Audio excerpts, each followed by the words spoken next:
Hey everybody, and welcome to week 7 of the 2023 high school football season. I'm Jason Smith.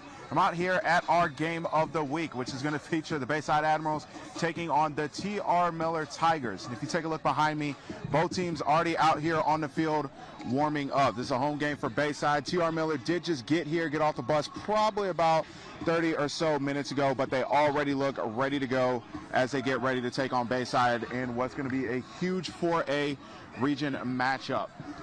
So a little bit about how these two teams got to this point. T.R. Miller is 3-2 overall on the season, 2-1 in region play.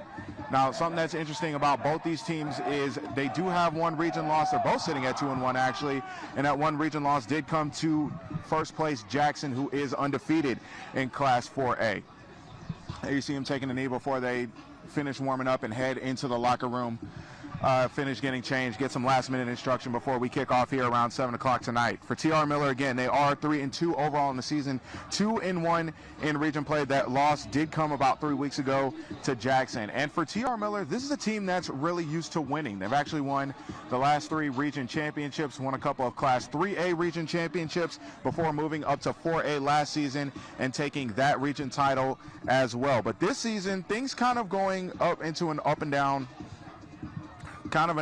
mark so far in the schedule. Through their first 5 games, they've alternated wins and losses, starting off with an overtime win in week 1 against Hillcrest Evergreen, then losing a close one to UMS Wright, bouncing back against Wilcox Central to start region play, and then dropping that game to Jackson. They did bounce back from that about 2 weeks ago with a win against Orange Beach, and now they're fresh off their bye week, ready to take on Bayside.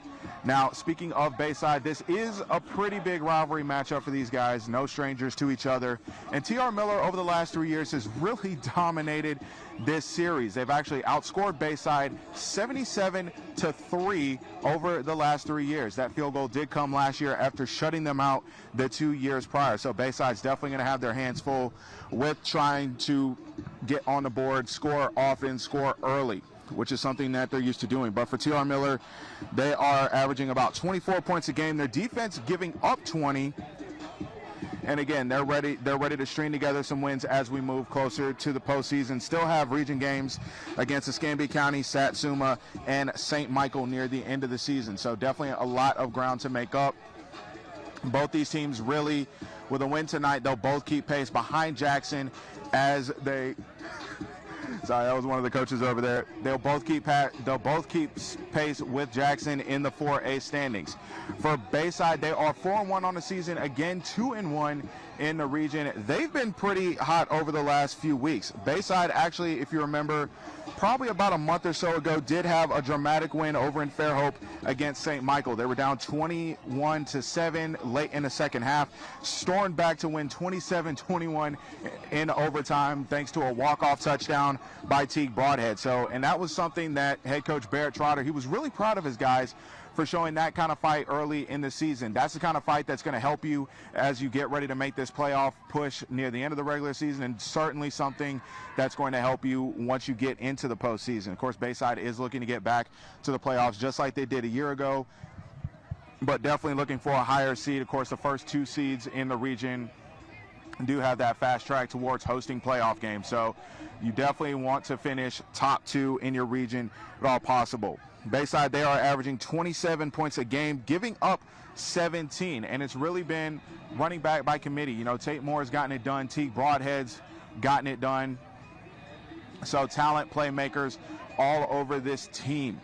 Teague Broadhead also with about 53 tackles during the first half of the season. So definitely one of those guys who's going to fly to the ball. He's really fast, really physical, and that's really how he attacks the run game as well. He's the second leading rusher on this team, already does have 3 touchdowns as well. So a lot at stake here in this matchup between T.R. Miller and Bayside. Again, T.R. Miller looking for that 4th straight win over Bayside as they look to make up some ground, keep pace with Jackson, hopefully get an outside shot at that 4A region title should Jackson end up losing a game. Bayside wanting that exact same thing. Both teams have their eyes set on getting back to the playoffs. Of course, I'm going to have a full recap coming up for you guys later on tonight at 1st and 10. Our Stephen Moody is out at his game also over at Mobile Christian. Big time 3A matchup. All of our extremely talented photographers are out all over the area, Mobile, Baldwin County, getting you those games. And of course, we'll have a recap of all the Thursday night games as well. And that's coming up later on tonight at 1st and 10. Hope to see you then.